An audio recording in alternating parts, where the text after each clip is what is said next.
कपड़े हो गए छोटे, लाज कहां से आए। रोटी हो गई ब्रेड, ताकत कहां से आए। फूल हो गए प्लास्टिक के, खुशबू कहां से आए। चेहरा हो गया मेकअप का, रूप कहां से आए। शिक्षक हो गए ट्यूशन के, विद्या कहां से आए। भोजन हो गए होटल के, तंदुरुस्ती कहां से आए। प्रोग्राम हो गए केबल के, संस्कार कहां से आए। और आदमी हो गए पैसे के, तो भैया दया कहां से आए। धंधे हो गए हाई फाई, बरकत कहां से आए। भक्ति करने वाले हो गए स्वार्थी, तो भैया भगवान कहां से आए। और रिश्तेदार हो गए व्हाट्सएप के, तो आपसे मिलने कहां से आए। मंदिर के बाहर एक खूबसूरत सच लिखा हुआ था, अगर भगवान उपवास करने से खुश होते तो इस दुनिया में बहुत दिनों तक खाली पेट रहने वाला भिखारी सबसे सुखी इंसान होता।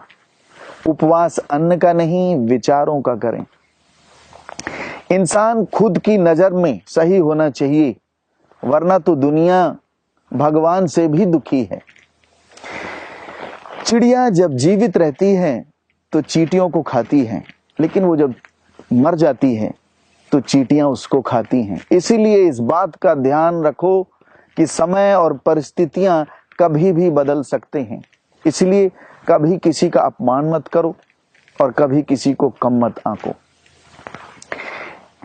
एक पेड़ से लाखों माचिस की तीलियां बन सकती हैं, लेकिन एक माचिस की तीली लाखों पेड़ों को जलाकर राख कर सकती है।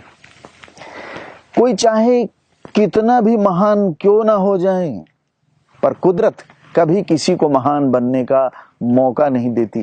कंठ दिया कोयल को तो रूप छीन लिया, रूप दिया मोर को तो इच्छा छीन ली, दीक्षा इंसान को तो संतोष छीन लिया, दिया संतोष संत को तो संसार छीन लिया, दिया संसार चलाने देवी देवताओं को तो मोक्ष उनसे छीन लिया।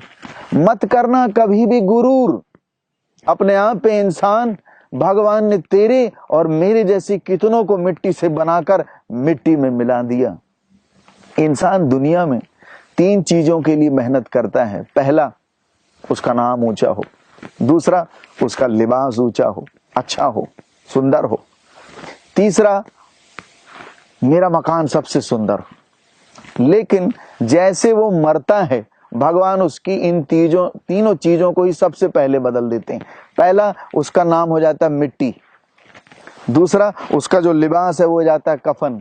और तीसरा, जो उसका मकान है वो हो जाता है शमशान। जीवन की कड़ी सच्चाई जिसे हम समझना नहीं चाहते, स्वीकार करना नहीं चाहते। एक पत्थर सिर्फ एक बार मंदिर जाता है और भगवान बन जाता है, और इंसान रोज मंदिर जाते हैं फिर भी पत्थर की तरह ही रह जाते हैं।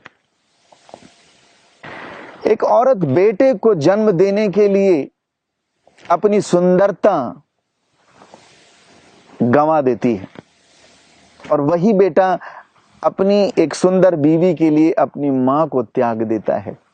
जीवन में हर जगह हम जीत जाते हैं, किंतु फूल वाले की दुकान पे हम जाते हैं तो हम कहते हैं हार चाहिए, क्योंकि हम परमात्मा से नहीं जीत सकते।